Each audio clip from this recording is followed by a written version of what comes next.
Southern India's Carnatic music is among the oldest forms of classical music in the world.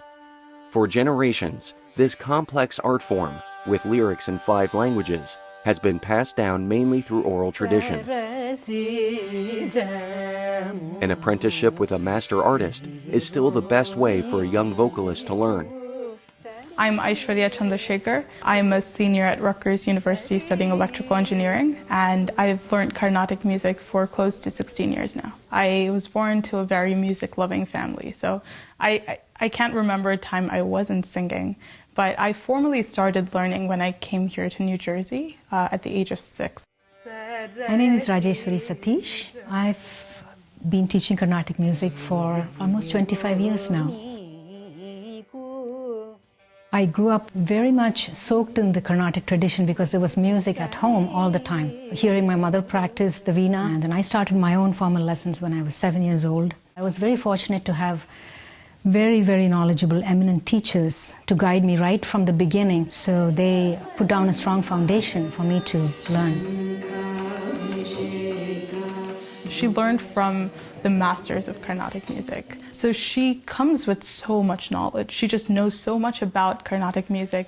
And apart from being a performer, she's a musicologist in her own right. So she just explains these different nuances of Carnatic music during these classes.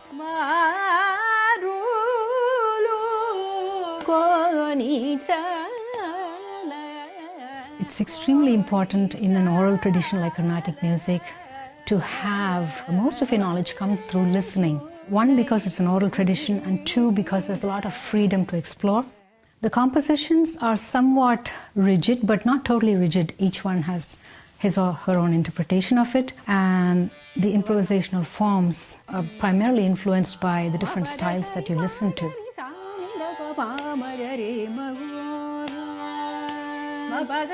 I demonstrate something and then let her go, and if there is a mistake, she's deviating from the grammar of the raga, then I correct her. I have to also give her freedom to explore. There are multiple different kinds of improv that we sing in Carnatic music. One among them is Kalpana Swarms, which is driven by its rhythm. So we sing enough notes to make sure it falls in place of the song. 1, 2, ora, pa da pa ma ba ma ga di sa di ma ora. So that would be an example of a Kalpana Swarm, and we would keep singing that.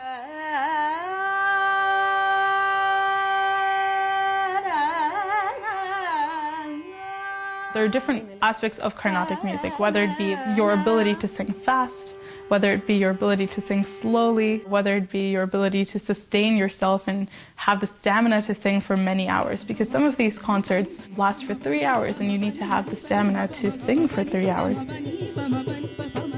So that's why these vocal practices are so important.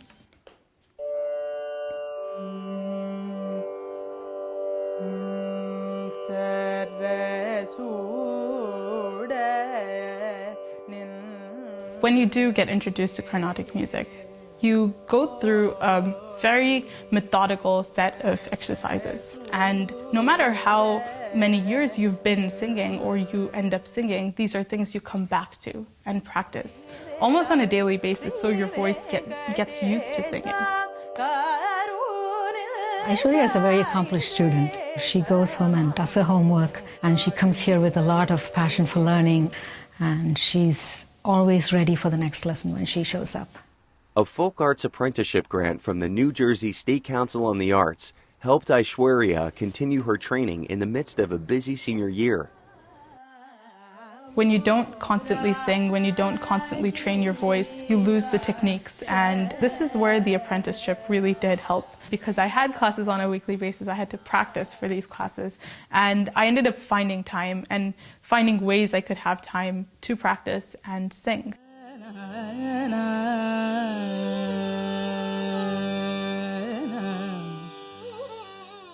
The coolest part of doing Carnatic music in America is introducing this art form to people who have never heard it before, especially these really young kids who listen to you sing on the stage and come back and say that they want to learn it.